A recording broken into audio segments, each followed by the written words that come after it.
Causas por las cuales las personas hacen acusaciones falsas. Es importante señalar este fenómeno porque cada vez se presenta con más frecuencia y evidentemente está proliferando porque la principal causa de hacer acusaciones falsas sin evidencia es precisamente la falta de límites y la falta de consecuencias.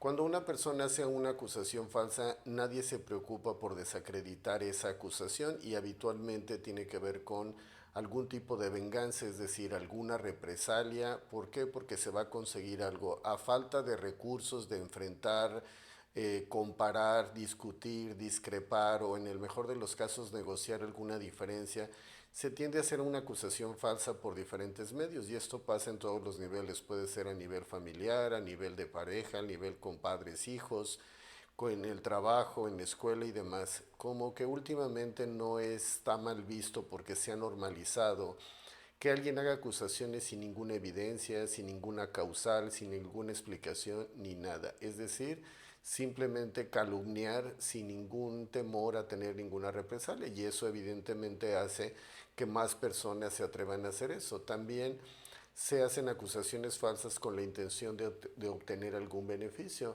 Evidentemente todas estas conductas son disfuncionales, habla de una incapacidad para asumir responsabilidades, de enfrentar las diferencias, etcétera. Es una forma en la que actualmente se esgrimen las diferencias y son disfuncionales. También tiene que ver que se están generando problemas mentales, es decir, al estar haciendo acusaciones falsas se generan líneas paralelas de la realidad porque a base de estar haciendo esta actividad se empieza a deformar la percepción de la realidad. Entonces no hay que tomar a menos o quitarle importancia a que una persona esté haciendo acusaciones frecuentemente sin ningún fundamento. ¿Por qué?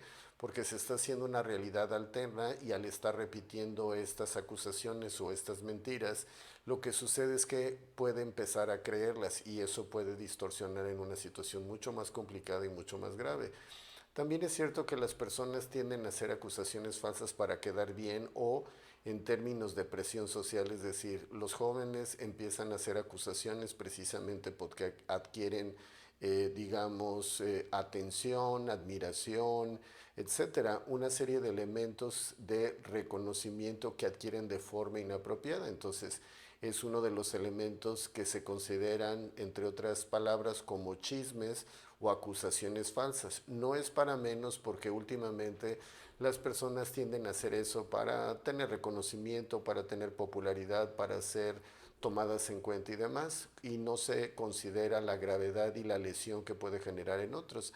Al igual, al ser descubiertos no hay ninguna aclaración, no hay ninguna disculpa ni nada de eso, simplemente se diluye y así se queda. En tanto no haya consecuencias, y no quiere decir revancha, ni tiene que ver con violencia ni nada de eso, sino que se haga una aclaración pública de los elementos o no elementos que se están considerando para hacer una acusación. También es cierto que esto cada vez se vuelve más frecuente en todos lados, en la escuela, en el trabajo, en la casa y demás, y nadie dice nada porque se ha normalizado, de tal manera que observar estos elementos es importante y en el mejor de los casos no permitir que en tu círculo social, en tu familia o en tu entorno social se permite impunemente recibir acusaciones sin fundamento, porque entonces estarías aprobando y esto seguiría aumentando habitualmente.